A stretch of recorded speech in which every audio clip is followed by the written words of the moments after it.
بسم اللہ الرحمن الرحیم۔ مومنین اکرام، عزیز دوستوں، السلام علیکم ورحمۃ اللہ وبرکاتہ۔ شیعہ انڈین چینل کے پروگرام سچے حیرت انگیز قصے، اس کی تیسری نشست یا ایپیسوڈ کہیے، اس میں ہم ایک بار پھر حاضر ہیں، آپ سبھی کا استقبال کرتے ہیں۔ بس اب سے 2 دن بعد، بلکہ ایک ہی دن بعد ایام عزا کی شروعات ہوگی۔ امام حسین علیہ السلام کی مجالس برپا ہوں گی۔ آج امام حسین علیہ السلام کی ہی ایک کہانی ہے، یا ایک ایسا واقعہ جس میں محسوس ہوتا ہے امام حسین علیہ السلام کی عنایات کیسی ہیں، کتنی ہیں۔ امام حسین علیہ السلام کے ہی اس میں واقعے میں امام حسین کا کرم دکھایا گیا ہے۔ تو چلیے وقت کو ضائع نہ کرتے ہوئے ہم اس واقعے کی شروعات کرتے ہیں، اور ایک بار پھر بتا دیں کہ یہ واقعات آپ تک پہنچانا، اس سے ہمارا مقصد یہی ہے کہ ہم اپنے امام کی معرفت حاصل کریں، اپنے اہل بیت کو پہچانیں کہ وہ کتنے ہمارے لیے کتنے رحم دل، کتنا کرم کرنے والے ہیں۔ یقینی طور پر یہ واقعہ بھی آپ کو فائدہ پہنچائے گا۔ شروع کرتے ہیں۔ زاہد عابد اور وائز مرحوم حاج شیخ غلام رضا تبسی تقریباً 35 سال قبل شیراز تشریف لائے، اور چند ماہ مدرسہ آقا بابا خاں میں قیام فرمایا۔ مصنف نے بھی ان سے شرف ملاقات کی تو انہوں نے فرمایا کہ میں چند دوستوں کے قافلے کے ساتھ اطباعت عالیات سے مشرف ہوا۔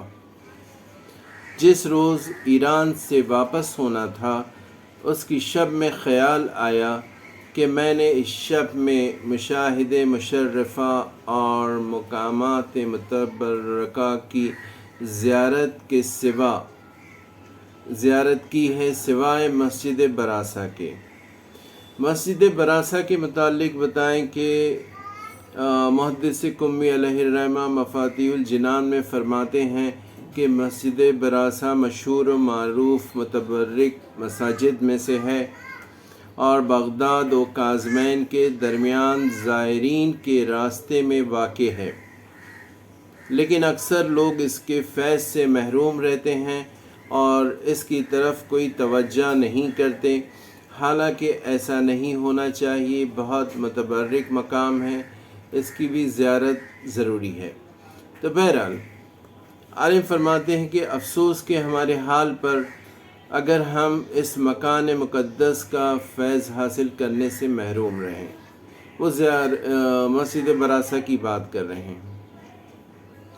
چنانچہ انہوں نے اپنے دوستوں سے کہا کہ آؤ مسجد براسہ چلیں، لیکن وہ تیار نہیں ہوئے اور کہا کہ ہمارے پاس موقع نہیں ہے۔ جب انہوں نے ساتھ نہیں دیا تو وہ تنہا کاظمین سے روانہ ہو کر مسجد پہنچے۔ زیادہ وقت ہو چکا تھا۔ انہوں نے وہاں دیکھا کہ دروازہ بند ہے، اور معلوم ہوا کہ لوگوں نے دروازے کو اندر سے بند کر کے دیا ہے، اور وہ لوگ اپنے اپنے کمروں میں آرام کر رہے ہیں، اور کوئی ایسا شخص نہیں موجود ہے جو دروازہ کھول سکے۔ وہ حیران ہوئے کہ کیا کریں، کیونکہ بڑی امید کے ساتھ یہ راستہ طے کیا تھا۔ مسجد کی دیوار پر غور کیا تو دیکھا کہ دیوار کے ذریعے اوپر جا سکتے ہیں۔ بہرحال جس طرح ممکن ہوا دیوار پر چڑھ کر وہ مسجد میں داخل ہوئے، اور اس خیال سے اطمینان کے ساتھ نماز اور دعا میں مشغول ہو گئے کہ دروازہ اندر سے بند کیا گیا ہے، اس کا کھولنا آسان ہے، جبکہ مسجد کے اندر کوئی دوسرا شخص موجود نہیں ہے۔ اعمال سے فراغت کے بعد وہ دروازہ کھولنے کے لیے بڑھے تو دیکھا کہ ایک بہت بڑا، بہت مضبوط تالا لگانے کے بعد لوگ سیڑھی یا کسی دوسری چیز کے ذریعے باہر نکل گئے ہیں۔ وہ بہت حیرت زدہ تھے کہ اب کیا کریں، اس لیے کہ اندر کی طرف سے دیوار بھی ایسی تھی کہ اس پر چڑھنا کسی طرح ممکن نہ تھا۔ اب وہ بہت پس و پیش میں تھے، اب کیا کریں۔ وہ کہتے ہیں کہ میں نے اپنے دل میں کہا کہ میں امام حسین علیہ السلام کا دم بھرتے ہوئے ایک عمر گزاری ہے، میں ہمیشہ انہیں یاد کرتا ہوں اور امید رکھتا ہوں کہ جب بہشت کے دروازے پر پہنچوں گا تو وہ حضرت امام حسین علیہ السلام وہاں پر ہوں گے اور ان کی برکت سے جنت کا دروازہ بھی کھل جائے گا۔ باوجود یہ کہ بہشت کا دروازہ یقیناً اس دروازے سے زیادہ اہمیت رکھتا ہے، چنانچہ اس کا کھلنا بھی حضرت امام حسین علیہ السلام کی برکت سے آسان ہے۔ اس کے بعد پورے یقین کے ساتھ انہوں نے اس مسجد براسہ کے تالے پر ہاتھ رکھا اور یا حسین علیہ السلام کہہ کر اسے کھینچا تو فوراً کھل گیا۔ وہ دروازہ کھول کے مسجد سے باہر نکلے، شکر ادا کیا اور پھر اپنے قافلے والوں کے ساتھ ہو گیا۔ دیکھا آپ نے، امام حسین علیہ السلام کو یاد کیجئے اور ہر کام آسان ہو جائے گا۔ آج شب جمعہ ہے، جمعہ اور شب اتوار سے، بلکہ شاید شب سنیچر سے ہی مجالس کا سلسلہ شروع ہوگا۔ ہمیں یہ دیکھنا ہے کہ ان مجالس میں شریک ہونے سے پہلے ہم اس کے لیے کتنا تیار ہیں۔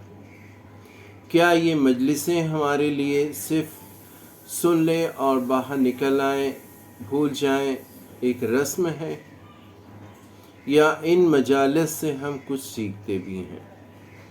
یہ ضرور ہمیں دھیان دینا ہوگا۔